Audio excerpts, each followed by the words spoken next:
Book of Mystics, Book 1, The Mage Nation of Majidra, by K. Young. Prologue. His Chosen People, Effie Callaway, Mississippi Territory, Confederate States, April 7, 1861 AD, 30 July, 44,996 HTC, 563 ACC. It's Sunday today, the Lord's Day. Ma would say, but I never understood why that was. Furthermore, I didn't understand why we were even doing the things we be doing. Ma and Pa said that Massa told them about this place called heaven, and that there's someone referred to as God lives there. They said if we beg for forgiveness and praise his name, he might consider saving us from this life of enslavement. I'm the eldest daughter of a slave couple, but I'd been sold off to the Callaway plantation a few months ago. I don't necessarily miss the work or even Massa, but it was where my family was, and I consider that my home. This new plantation wasn't any better or worse than my previous one, except for the fact that this plantation was mostly occupied by women and young girls, both black humans and non-human women. They called it a red light plantation, and as the name suggests, we're to be used and sold as sex slaves. I wasn't fond of leaving my previous plantation, let alone sold to an infamous red light plantation. However, there were some upsides to the transfer. The plantation had an abundance of black slaves, but had a large number of demon slaves as well. One girl, a demon girl with skin that resembled the night sky, around my age named Missy, quickly befriended me and told me about her people and culture. My ma and pa ain't from this world, they from a place called Jigoku, she said. Her stories were fantastic, and she spoke of beings that were so incredibly powerful that they could do anything they wanted. She called them demon lords, and I was always taught that demons were evil and enemies of God. However, I'm of a different opinion since being on this plantation. Even though Missy was born a slave, roughly 13 years ago, her parents were much older than that. She had one story that she told only once, detailing a war between the gods of this world and the demon lords of her parents' home world. It was a gruesome tale, and the aftermath caused some residents of that other world to find refuge here on Earth. She did, however, end the story with a positive outlook, a hopeful outlook rather, of a powerful mage general would one day come and save us. Most of the older women would scoff at the idea of a mage saving them, but to me and the other younger women here, it gave us something to cling to. I hadn't been at the plantation long before I was sent off to work. It was agonizing. Day after day I was forced to please these old white devils. If you'd ask me, these people are more like demons than actual demons. As my luck would have it, I, along with Missy, were considered favorites amongst the clientele. It was due to our exotic features and mystical characteristics. All that to say that they had a sick fetish to fuck anything that didn't resemble white women. Sundays were really the only day she and I could actually claim to be our own. However, today was different. Today Massa Callaway himself requested both mine and Missy's services. All the men we're sold to are usually of the same variety, either overweight or underweight, but always having the same greasy air about them. Massa Callaway, on the other hand, he was different, the exact opposite to his clientele. He was an extremely polished man with hard, angular features and flowing blonde hair. Unlike his clients, he was tall and had a muscular stature, but dressed and acted more effeminately, so much so that one would think he was attracted to the men. Sadly, that ain't the case. Massa Callaway took a fondness towards the new additions to the plantation, and after most of the clientele had their share of us, the product, he'd come in and claim us as his seconds. The thought disgusts me, and here I was on a Sunday, my Sunday, having to lay in bed with this disgusting man. I clenched my dress as tears streaked my face. Missy, with her beautiful night skin, wrapped around me, and she took me into her embrace. Effie, I can't explain it, but in the next few days our sovereign will come and free us. The words were unimaginably beautiful, but also rocked me to my core. Our sovereign. Am I supposed to believe that some man from the Bible I wasn't even sure was written was gonna save us? But Missy, her words, as mad as they make me, I couldn't help but smile and accept what she said. Who is this person? What do they look like? I asked. We had some time before we were meant to meet with Massa Callaway.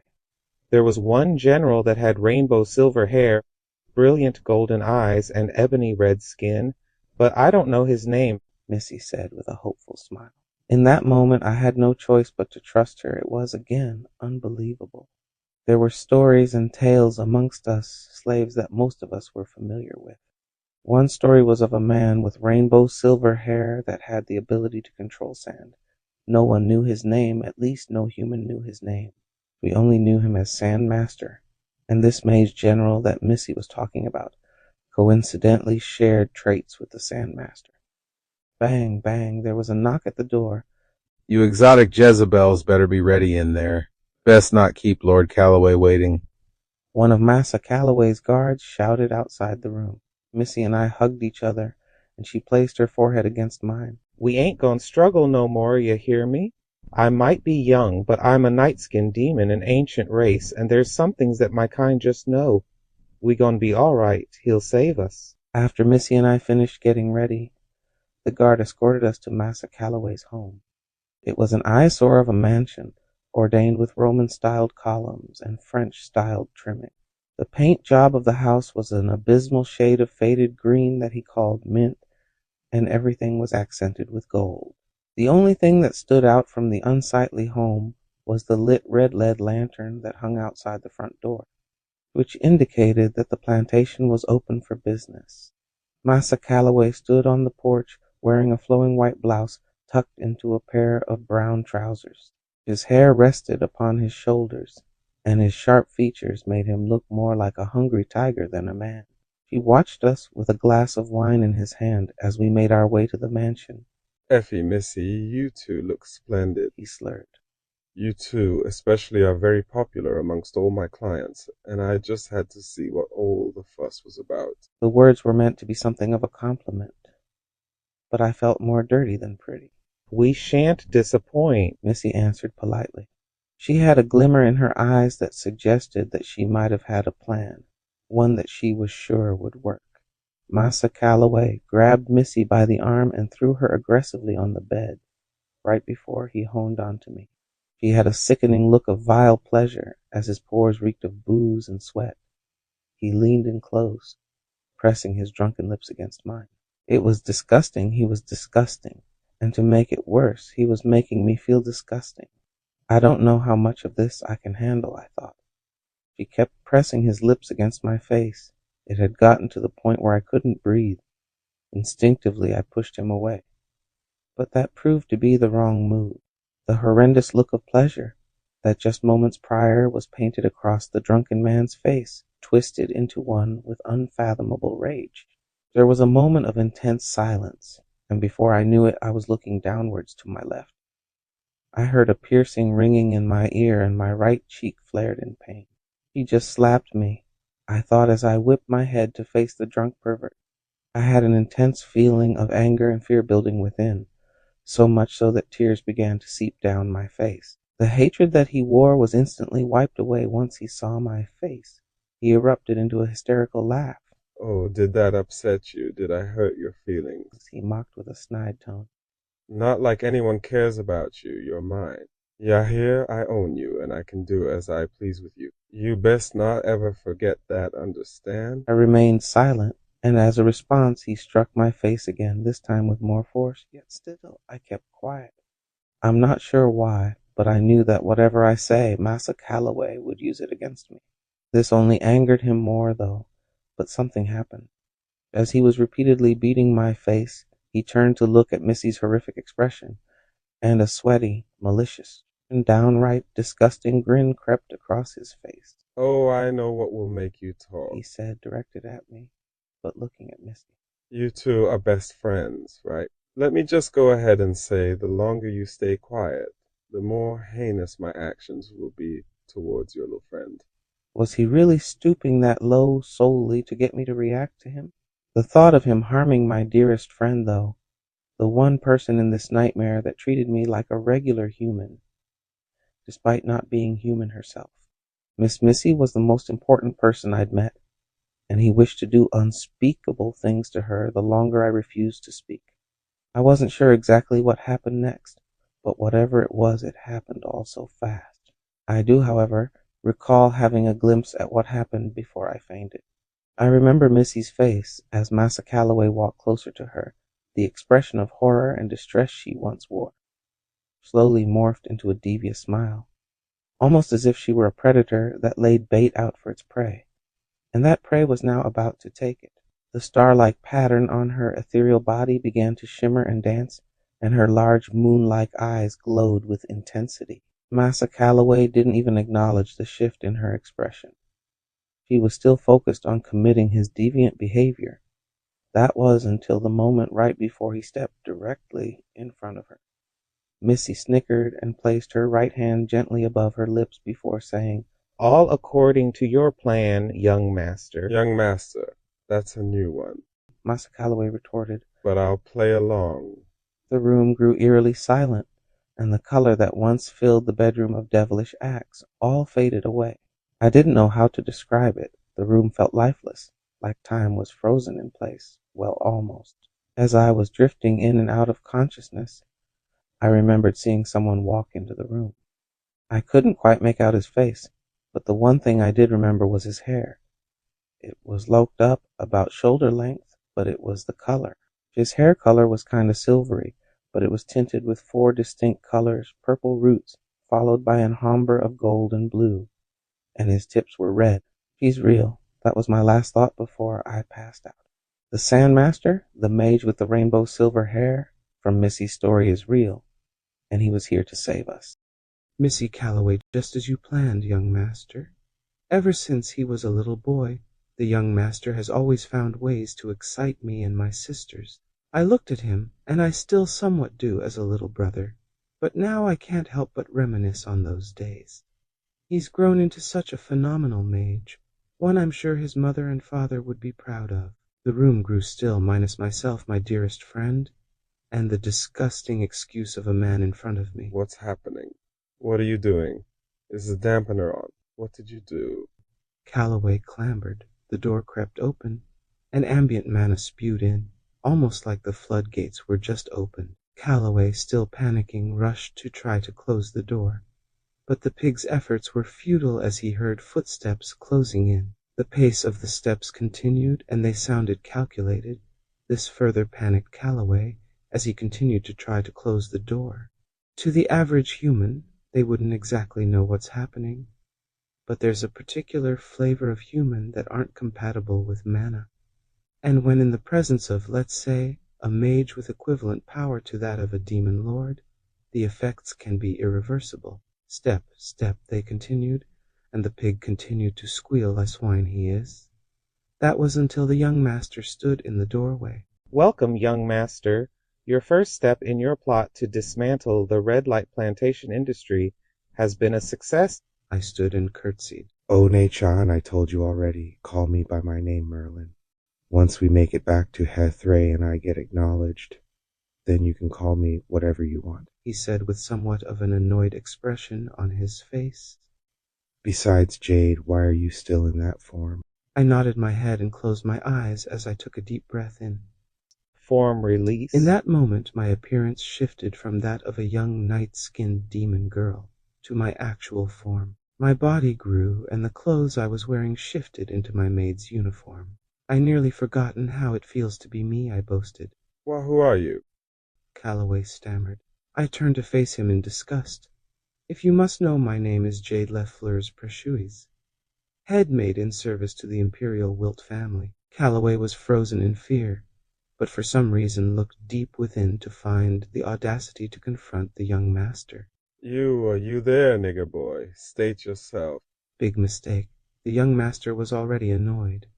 But once he heard that slur, not even Calloway's evil and jealous god could save him. The young master ignored him, and his expression simultaneously soured and hardened as he crouched down to look the foul swine in the eye and gently, yet menacingly placed his hand on his left shoulder and whispered, Aging touch. Calloway's entire left arm began to rapidly age until it was nothing but skin and bones.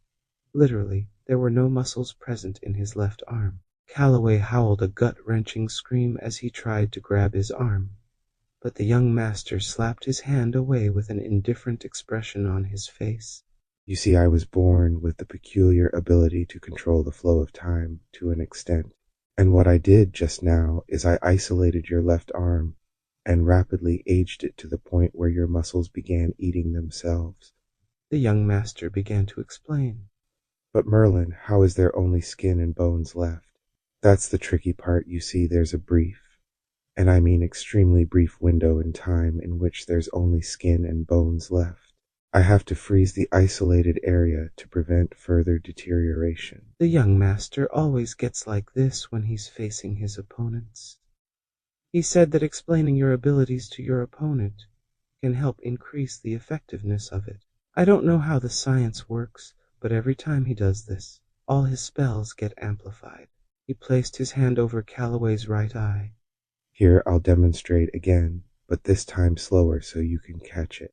The young master's palm began to glow, and in the exact same tone of voice as he did earlier, he whispered, Aging touch. This time, instead of the aging being rapid like before, the young master deliberately slowed down the process, keeping it at a speed in which the evil man could see, feel his eye shriveling as it either dies or goes blind.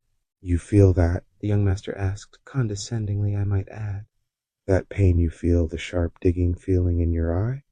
Those are the nerves in your eye screaming and pleading for moisture. He placed his hand on Calloway's leg and continued his attack.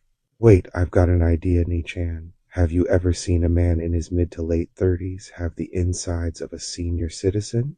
I gasped with excitement. Oh my, I haven't. Can you show me?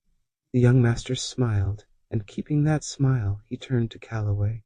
Merlin didn't necessarily have a scary smile. However, his eyes squinted to the point where they weren't visible, but you knew he was locked in on you. He wore those eyes as he smiled at that vile human. With his one good arm, Calloway tried to resist and push away. You asked, rather commanded I state myself. The young master spat with a smile. I find it only fair that I introduce myself before conducting my experiment. Not that it'll do you any good. My name is First Crown Prince of Gariudora Merlin Samahel Wilt Gariushi, a demon lord. There was an air of sadism in his voice, almost as if he waited to do this. Now, the young master placed his hand on the boorish man's abdomen. Isolate each individual organ with a barrier using eternal stasis. His eyes flashed blue as he activated his technique. Then, using my sub-signature chrono shift, I can control the speed in which your organs age. Hey Jade, you still have that old necklace of mind sand I gave you a while back? I untucked the necklace from underneath my uni. I never removed it, young master, I replied, gently placing my hand on it. Good. I'm going to project an image of what I'm doing. It's quite fascinating. He turned his head to look at me. He wore a gleeful expression. It was almost like he was a child again, like that first time we encountered slavers in the Lefay forest. I nodded my head and closed my eyes, concentrating on the image the young master was trying to send me. At first I saw nothing, not darkness, but nothing. Like trying to see out of your elbow, I didn't see anything. That was until I caught a quick flash of something pinkish gray. It happened so fast that I thought I was imagining it.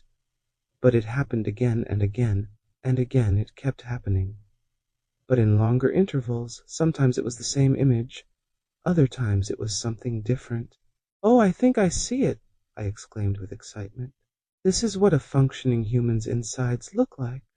Quite interesting. I recalled a heart, some lungs, a stomach, a brain, kidneys, a liver, and the man's poor excuse of a penis. Each organ aged both slowly and rapidly, fast enough to be seen by the naked eye and slow enough to be felt by the victim. By this point, Calloway had ceased from the shock done to his body.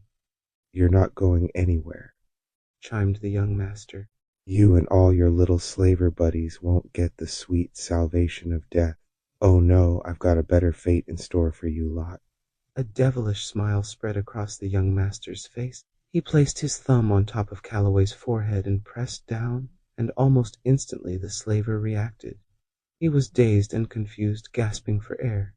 However, because of the young master's experiment, he found it nearly impossible to do so. Eternal stasis, crystallization. The young master stretched his hand out as a light blue spell circle manifested itself beneath Calloway. The light gradually illuminated the room before dissipating.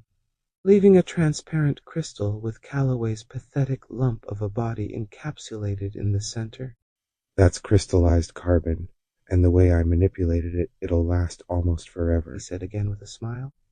But there was no sense of hostility or malice in his voice. It was as if all his frustrations and anger crystallized along with Calloway. You truly are incredible, young master, I stated genuinely. Effie Calloway, I woke up the next morning in my room. I had been bathed, and the injuries on my face from when Massa Calloway was beating me were gone. What's going on? Did all that really happen last night? I thought to myself, trying to recall the events before I passed out. Rainbow hair. That's right, the Sandmaster came last night to save me and Missy. I looked around the room, but there was no sign of her. Maybe it was a dream. There was a knock at the door, followed by it opening. I knew I'd slept in late, but I wasn't sure by how long. I know once Massa catches me, I'm sure that dream I had will actually happen. To my surprise, however, it wasn't Massa. Instead, it was a woman. A very beautiful woman in a maid's outfit. And not just any woman, she was a night-skinned demon. She wore a relieved smile as she approached me. She felt familiar, but I couldn't place my finger on it. Miss Effie, my dear, I'm so relieved to see you're finally awake, the woman said. Who is this woman? Her star pattern looks so familiar. Do I know this woman? I do know this woman, but how? I know you're confused, but I'd like to reintroduce myself. The woman's form and height shifted, and she turned into Missy. She was Missy. Am I dreaming? Are you tricking me? I started to panic, but my nerves calmed down the moment she grabbed my hands. Miss Effie, you remind me so much of my sisters and the two young mistresses. Truth is, I think of you as one of them, and I cherish you.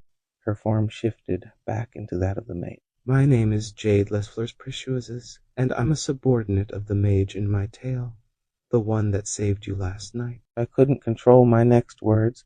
They kind of just came out, you know. The Sandmaster, he's real? That was real. I had a flurry of questions, and Missy or Jade just smiled and told me that she'll tell me more in time. It didn't matter, though. I was just relieved that my closest friend, dare I say my best friend, was safe.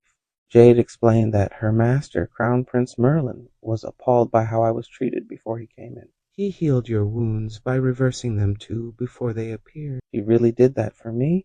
It was almost too good to be true, but she assured me that no more harm would come to me or anyone he freed. She had taken the time to lay out an outfit for me to wear. The clothes looked really expensive and fancy. I refused at first, but after her constant insistence, I decided to at least try it on. She called it a kimono, and she said that it's a garb worn in certain countries in Asia, and where she and her master are from. The kimono was black, and was made with a light material. The most beautiful part was the back. It had a rainbow embroidered emblem. It was circular with an odd character in the middle. Jade told me that where they're from, they speak a language called Ryuba, and the symbol on the kimono was called a kanji. That means mage kindred, or majin for short. I didn't understand it at the time, but she elaborated again that everything would be explained soon. After getting dressed, Jade took me downstairs to put something on my stomach. I had been expecting the plantation to be in shambles without Massa Calloway, but I was wrong. The entire plantation had a sense of peace. The women and children all had relieved smiles, and each wore the same type of kimono I was wearing. Mama, look, yelled a young girl who just finished changing into her kimono. I look so pretty and fancy. She wore her hair in braided plaits and had a toothy grin spread across her face. Her mother, wearing the same kimono, smiled back at her daughter and simply said, "That's because you are." As we made our way to the plantation house where we'd have a late breakfast, Jade shared with me more about herself and the Sand Master. They were from another world, one kind of like this, but with a few differences, and that she basically helped raise the Sand Master. "So how did y'all get here?" I asked, genuinely curious, since they came from another world and all. The maid, my friend, let out a nostalgic sigh before telling me an unexpected and epic story of a war between the two worlds. The war between us and the Greek gods lasted a brief millennia before the thread lines that connected our worlds together, stitched together, leaving us here for the time being. She began to elaborate on the story she originally told me while she was posing as Missy. She went on to say that while her master and his siblings were attending school, they were suddenly invaded by the ancient Greek gods. They responded accordingly by declaring war as the invasion was unprovoked. The young master intends to elaborate more on this subject, but I do feel the need to tell you, she remarked. Once we made it to the main house, we were greeted by an extremely handsome man with bronze brown skin, golden blonde hair, and a jet black beard wearing a similar kimono as everyone else, almost like everyone else's. His outfit, although a kimono, seemed to be heavier, and he also held a beautiful golden and jeweled spear. The man smiled as we approached the porch. Grand rising, Miss Jade, Miss Effie, the man said as he bowed his head. This is another one of the young master's subordinates. His name is Gilgamesh. Jade introduced the man. Gilgamesh? You mean like the one in the Bible? I asked, both starstruck and in disbelief. It's a pleasure to meet your acquaintance, Gilgamesh replied with a smile. And no, I predate that version of me. I am the first king of Uruk, ruler of the greatest empire the world has ever seen, the Mesopotamian emperor, Gilgamesh. Gilgamesh erupted into laughter, much to the annoyance of Jade. And we really serve the same master? Jade questioned with a shake of her head and a sigh. You might be wondering how an emperor became a subordinate of a demon lord. Well, it's interesting, really, Gilgamesh began. The young master did the unthinkable for me more than once, and for that I'd travel the ends of time with him. I was in awe by the two individuals in front of me, even more so now that I'd heard more about the Sandmaster. Jade, do you think it would be all right if I served him alongside you? I owe him my life, and the way you two are, your happiness. I want that too. I didn't know what I was saying, but I knew that I meant every word of it. Is that what you really wish to do? A calm, soothing, yet powerful voice rang in my ear. I turned around and saw him. It was him, the Sandmaster. He had on a navy blue and gold trimmed kimono, with what only imagine as a stick attached to a string that was wrapped around his waist that dangled from his back. Miss Effie, before you make that decision, I implore you to listen to what I have to say tonight. If you're still interested after what I have to say, I'll accept you with open arms. The two subordinates were both quiet and observed me, awaiting my response. I understand and will do as such, I replied with stoicism. Jade gently placed her hand on my shoulder as the Sandmaster nodded his head. Come, you must be hungry, he said, motioning us inside the house. As we entered, I was plagued by thoughts of the night prior. However, I wasn't scared. Instead, I felt like I was in a position to confront them and leave them in my past. We made our way into the dining room, and there was an entire spread of breakfast food waiting to be consumed. I've only ever seen food prepared like this for slave masters, and the fact that I was even getting the chance to eat something so delicious looking and fancy only proved that this man was in fact the sovereign Jade had been talking about. Please eat until you are full, the Sandmaster said as he pulled a chair out for me and the other women. We have prepared an exquisite meal for you that is both delicious and nutritious. And if you can't finish it, it's all right. I understand the conditions you all were subjected to were extreme and harsh. So myself and my subordinates intend to rehabilitate you all to a point where you are healthy. The other women and children's eyes all grew and began to eat as though it was their first time. I didn't blame them. All we've ever known was this wretched life. My people and the non-human have sat around watching these people stuff their faces with food we make, whipping us until we can't move, taking advantage of our bodies in unspeakable ways. This was a bit of salvation I wanted. No, I only ever dreamed of. I looked down at the plate of food in front of me as tears pooled, blurring my line of vision. Thank you. I took a bite of the food. It was the most delicious thing I've ever eaten. As I continued to eat, a few more people that looked just as intimidating as the Sandmaster walked in and stood next to him. I would like to formally introduce myself and my colleagues. My name is Crown Prince Merlin Samahel Wiltgaryushi. He stood giving everyone a bow. There were two other women that joined us. The first was a black woman that looked like she could be the Sandmaster's sister. She wore a fancy purple dress that was accented with black, and she wore her hair in 2 giant loose curls. My name is Crown Princess Minerva Cosmina Wilt Miriushi. I'm Merlin's younger sister, and ruler of a wonderful nation called Miri Eudora. The woman curtsied while closing her eyes. She had a mother-like feel to her, and it made me want to listen to any and every word she had to say. The other woman, on the other hand, looked more like the folks that helped enslave us. Pa said they called Spaniards. Except she felt different. I couldn't explain it, but like the Sand Master's sister, she had a mother-like feel to her too. But hers was different. She had a like primal feel to her. The best way I can describe it is the princess, the Sand Master's sister, felt like my mother. But this lady felt like she's everything's mother. And I am Renata Timandra Faust Bestala, Crown Princess of Bestalagro, though I may look like those that have brought you harm, I assure you. I only wish to help Merlin and Minerva free as many slaves as we can, the white woman said, although I did feel a sense of genuine kindness and love within her words. The room was silent. I understood why. What appeared to be a white woman was in a dining room full of what they would have us to be believe freed slaves, and begins telling us she wants what's good and best for us. Most everyone in at the table was hesitant to eat or speak. How can we trust you? A woman holding her child asked. It was the mother from earlier. She was visibly scared and nervous. Again, I couldn't blame her. But I knew that there was a way that she could trust them. You don't have to, because I will, I said as I stood up from the table.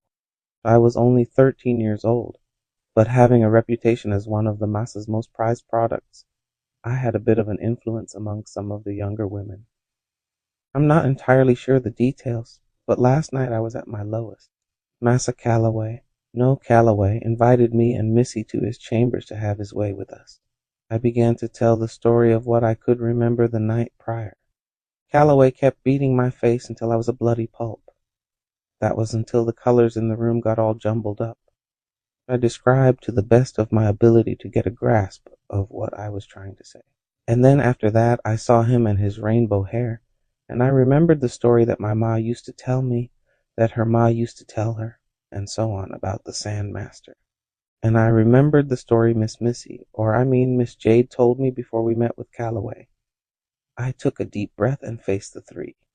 You didn't just save my life, but everyone's life that lived on this plantation. And even if no one else from this plantation wants to join your cause, you can at least count on me to be there with you, I said as I glared at all the other skeptical women at the table. Each of their heads looked down at their feet as they received my lecture. Truth is, the Sandmaster quickly and politely interrupted. I plan to discuss more about that matter tonight during the ceremony, the meeting that I intend for you all to join. She smiled with an almost childlike expression. For now, please eat. There's nothing to worry about, nor do you need to concern yourself with work. As long as I'm here, you are to do as you please. His words echoed the dining room as he left, and the other two women followed behind him. The other women gossiped and pointed at me while I continued eating. Their eyes are all so heavy. Why are they looking at me like that? I pondered. What? Where's Missy? Wasn't she with you last night? Yelled one of the women. Allow me to explain and reintroduce myself. Jade had shifted into Missy. I apologize for deceiving you all, however. The young master asked me to do reconnaissance here at this plantation. I was meant only to blend in and not draw attention to myself, but I never really been the best at that, she said with a girlish giggle before she shifted back into her adult form. The other women at the table all looked at each other, black women, demon and non-human women and children that all had lived a life of slavery and torment, were finally able to live free lives. But they didn't want to believe it. It was like something was holding them back, like they needed to experience the same sort of feeling that I felt last night before I was saved. What time is this meeting? I asked Miss Jade. The young master is preparing for it to be at around dusk, nearest to nightfall, she replied. Good, by then. I'm sure the Sandmaster will convince everyone here to join him, I said as I continued to stuff my face. I saw out of the corner of my eye a few younger girls and teenage girls admiring me from a distance. They were some of the girls that believed Miss Jade About all her stories about her master, I thought. The girls approached me and asked if they could sit with me. Yeah, sure, I replied. There were 4 girls in total, 2 preteen girls around my age, maybe younger, and 2 teenagers, both about 16. We believe you know. One of their older girls said. Her name was Priscilla. She was beautiful with dark brown skin, the fullest and highest cheekbones. And thankfully, since we lived on this particular plantation, she was able to keep her beautiful hair that defied gravity. Yeah, we always have. Another little girl said. She was a petite girl that was orphaned and captured by slavers. They took one look at her ears and knew they struck gold. She was what they called an elf. But what she said, her ma and pa called themselves Dartani elves, or simply Dartani. They inherently had beautiful honey-brown skin, and from what I know of this little girl, whose name was Helen, by the way, had a fiery temper. The girls gathered around me, and we continued to eat, and they listened to my story more in detail. I honestly didn't know what to think. I said, looking at my plate of biscuits and gravy. But then when I saw him, the Sandmaster, I knew I was safe. I can't explain why or how I knew, but I did know I was safe, I said to the girls, all wide-eyed and bushy-tailed. That must have been a lot to go through, Priscilla said, caressing my hair. We'll make sure we stay by your side from now on. Us girls gotta stick together. The other girls snickered as we finished our plates and made our exit. Merlin Samahel Wiltgarushi, Snake Island, Lagos, Nigeria, April 4th, 1659 AD, 22 July 44,996 HTC, 361 ACC. There's still 10 ships carrying slaves at the port, and they're about to set sail, Trident reported as he arose from the water. I estimate 400 on each ship. Disgusting, I muttered. The idea of a person capturing, selling, and purchasing a fellow human, only to do as you please, surely is justifiable by death. Our main objective is to prevent the ships from setting sail and saving those who were captured. I looked to my subordinate as he gave me a nod and an affirmative. Sir. We had been going back and forth with the Portuguese and Spanish for about 10 years now, all because of their unlawfully capturing the people of Africa and non-human beings. But the fools are so persistent, they found ways to commit their acts. Thankfully, I'm not alone in my efforts in stopping this corrupt system. I do have my sister, Minerva, and our dear friend, Renata. Coincidentally, the 3 of us have managed to become worthy to evolve into true demon lords. At the moment, we're considered demon lord heirs, however. This evolution is the highest any demon lord from Hethray has been able to obtain. That isn't to say that demon lord heirs are weak. In fact, the heir in demon lord heir refers to the potential to reach the final evolution. To put it in simple terms, a requirement of becoming a true demon lord is becoming an heir. I possess one of the 3 wise aspects, the aspect of time, meaning since birth, I've had a connection with the concept and could even manipulate it. My signature, however, didn't originally manifest itself as time, instead as carbon manipulation. If you think about it long enough, it'll make sense. Essentially, the sand that I can control isn't just ordinary sand. The moment my mana comes in contact with any sand, it transforms it into the sands of time. The reason for this is due to my dual elemental affinities in both aspects of Sylphs and Terra, air and earth respectively. Initially, my signature manifested itself as something of a time-stop ability called temporal stasis. However, I later learned that I was actually manipulating the CO2 in the air and creating another, rather separate plane in which I can move freely in. Because of the CO2 manipulation, it causes the body and the mind to experience time at an insanely slow rate. Once deactivated, the frozen time will resume as though nothing happened, minus the things that I was able to interact with. Later, as I got older, my secondary element manifested itself as sand control, the ability to control sand at a molecular level.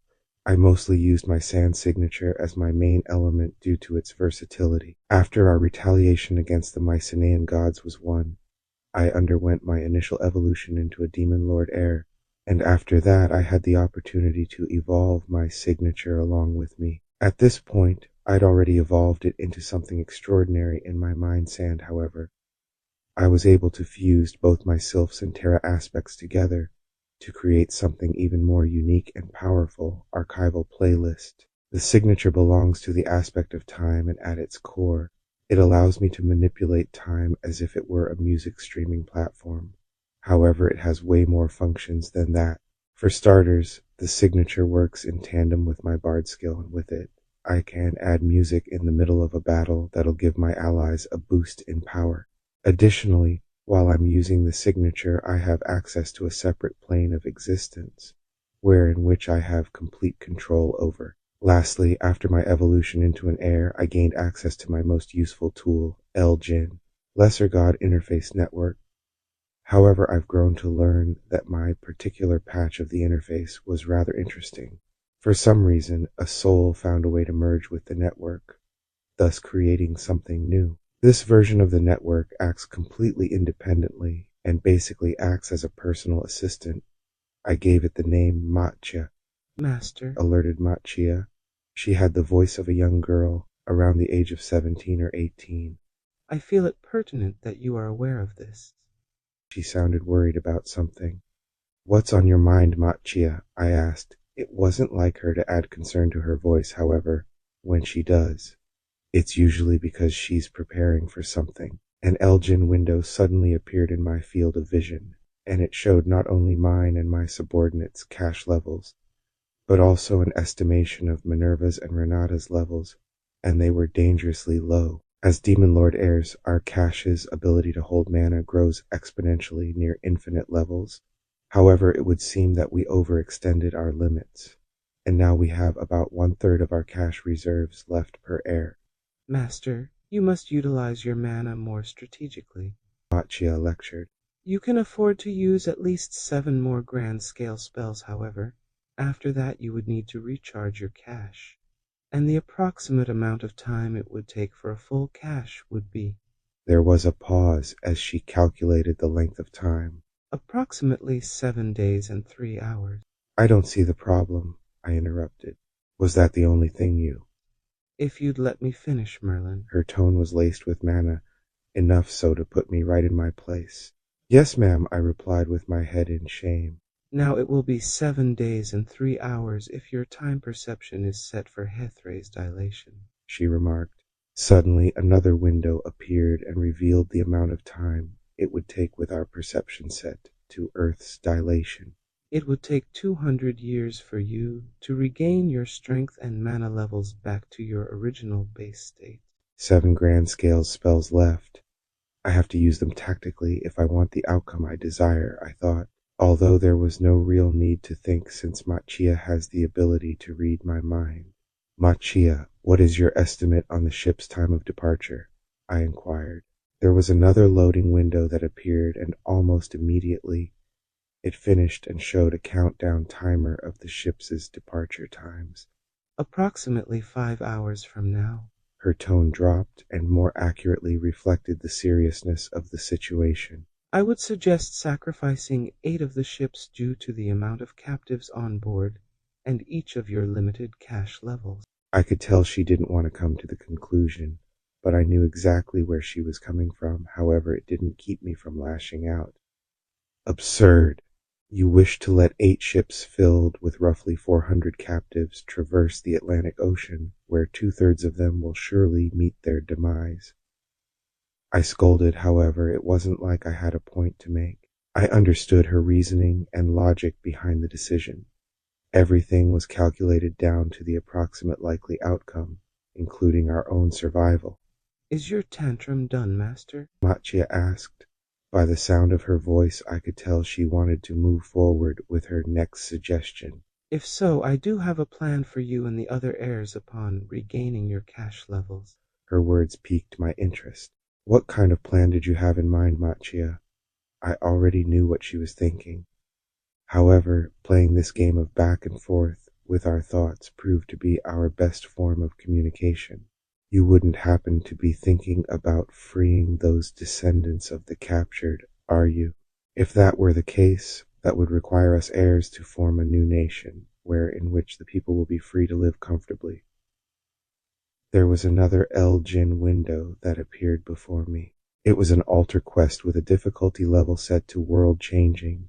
There was a description of the quest type. It said alternate quests or altar quests happen when an heir or heiress has the opportunity to alter the timeline in drastic ways. Conditions to trigger altar quests vary. However, if one possesses one of the three wise aspects, the trigger will have a higher chance of occurring. Directly beneath it was another window detailing the quest, and it read, Altar Quest, Birth of the Mage Nation of Majaidoda difficulty. World-changing description. An opportunity to birth a new nation has presented itself before you and your comrades. Although your efforts in preventing the transatlantic slave trade were not met to your satisfaction, fret not, as there is still time to plan for the future. After completing the objective, the Mage Nation of Majaidoda will be born. Objective 1. Replenish cash levels back to full strength, taking approximately 200 Earth years. 2. Strategize and develop a system to infiltrate the colonies and states that observe chattel slavery as a practice and liberate the enslaved. 3. Perform the ceremony Blood Mana Corridor. This ceremony is needed to be performed only by the heirs and heiresses, as their blood is the most potent and adept to mana. The ceremony requires the consent of the bestowed and a small amount of blood from the heir or heiress. Once completed, the bestowed will cease to be human and will evolve into a new species called Mage Kindred, also known as Majin. This species will be capable of wielding mana up to the Slatteru threat level. The ceremony only needs to be performed once with the bestowed and will be a permanent species evolution. 4. Heirs and heiresses will formally establish the new Mage Nation of Madara, composing of 3 prefectures: Miryusai Prefecture, Minryuko Prefecture, and Berentia Prefecture. Each prefecture will govern by one of the 3 available heirs and heiresses: Merlin Samahel Wilt Garyushi, Minerva Cosmina Wilt Miryushi, and Renata Timandra Faust Bestala. 5. Once the nation is established and all denizens are provided shelter, Altar Quest will be complete. Time limit, 400 Earth years. Will you accept? The window asked, giving me 2 options, yes and no. Without hesitation, I selected the yes option, which triggered another window thanking me for accepting this quest. Another window appeared asking if I would like to invite the other Demon Lord heirs to the quest. Invite Minerva Cosmina Wilt Miryushi and Renata Timandra Faust Bestala to this quest. Again, 2 options presented themselves before me, yes and no. Upon selecting yes, an invitation will be sent to both heiresses, Matkia informed. Once the 2 accept the invitation and the ships begin their departure, there will be a 2-hour window for strategizing a rescue plan, followed by a 3-hour window dedicated for executing your plan of action, after which the altar quest will begin. Master, I refuse to see you fail again, so I took the liberty of using Oracle to ensure that my calculations were correct. As long as you have a plan, I don't mind at all. At that moment, 2 Elgin windows appeared informing me that both Minerva and Renata accepted their quest invitations. Immediately after that, some timers appeared in the top left corner of my field of vision. There were 3 in total. A 2-hour timer that had already began to count down, a 3-hour timer that hadn't started, and an overall 5-hour timer that, like the 2-hour timer, had begun counting down. Master, Alerted Matchia. However, there was no need. I had already had the idea of having Minerva open a gate so the 3 of us can meet. Consider it done. I closed my eyes and focused on the sound waves and air currents in order to tune into the frequency we used for thought communication. Nichain, I got your quest invite. I'm confused. What's an altar quest? My younger sister inquired. That's actually why I'm calling. I'm assuming Renata is with you. Are you able to create a subspace for us to meet up? I asked. Of course, I'll send a gate your way once I'm done. Wait. Is this what I think it is? The line grew silent. Minnie. But before I could even check to see if she was okay, she screamed in my mind. Eek! It is. Merlin, you're officially calling our first Walpurgis knock. Minerva exclaimed. Truth be told, it really was our first Walpurgis. Nothing we've done until this point warranted me to call for it. He's calling it. Another voice chimed in on the line. It was Renata. And like my sister, she promptly screamed in my mind. How are y'all doing that? I sharply asked.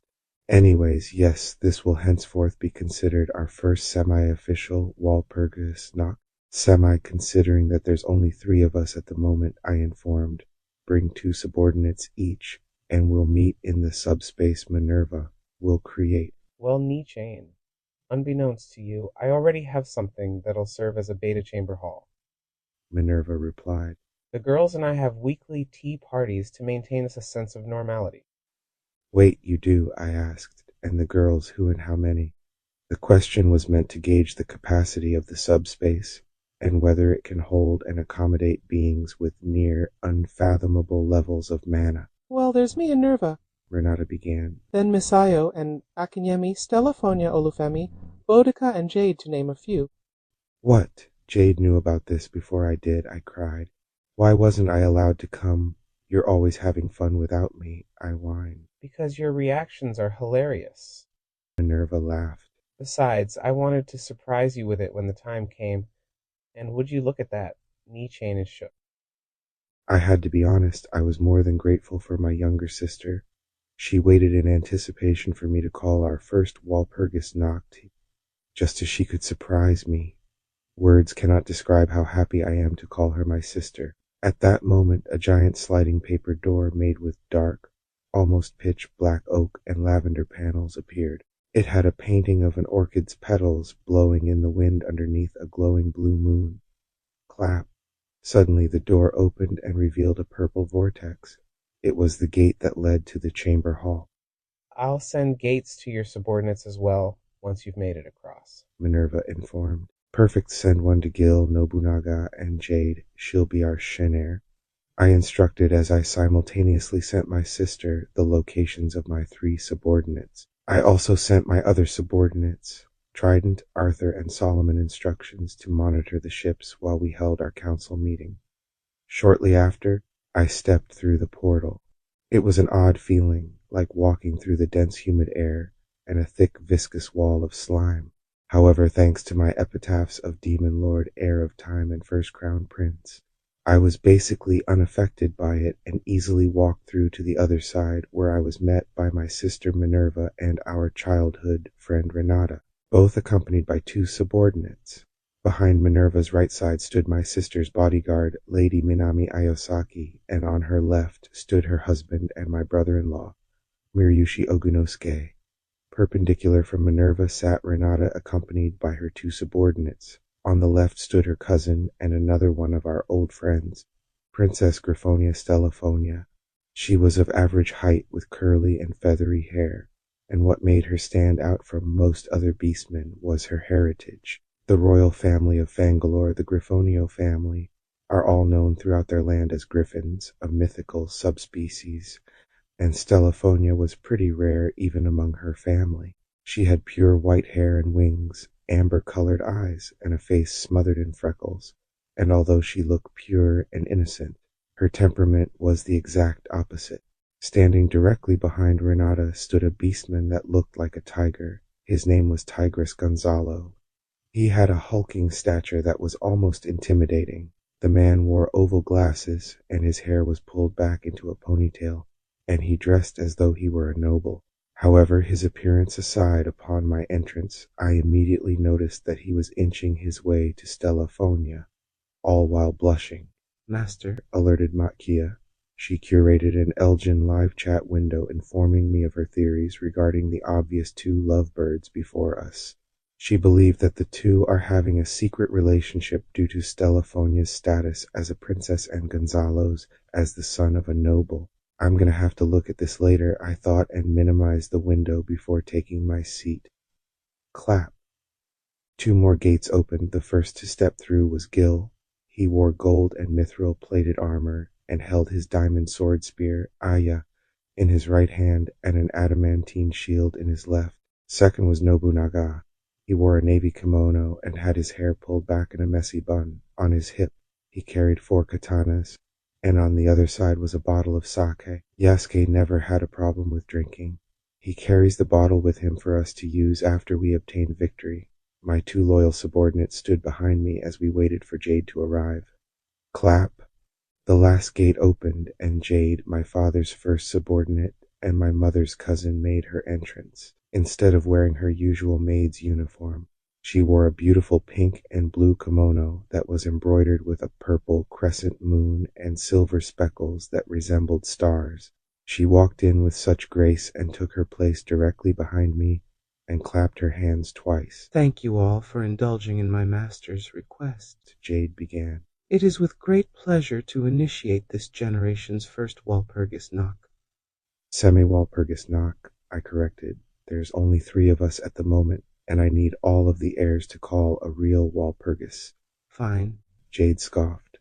"The first semi-Walpurgis nocti, allow me to formally introduce myself. I am Shinar Jade Les Fleurs Persuises, this generation of Demon Lord heirs' overseer. My role as Shinar is to guide each of you and to make sure you have a successful evolution into true Demon Lords." The room was quiet and filled with anticipation.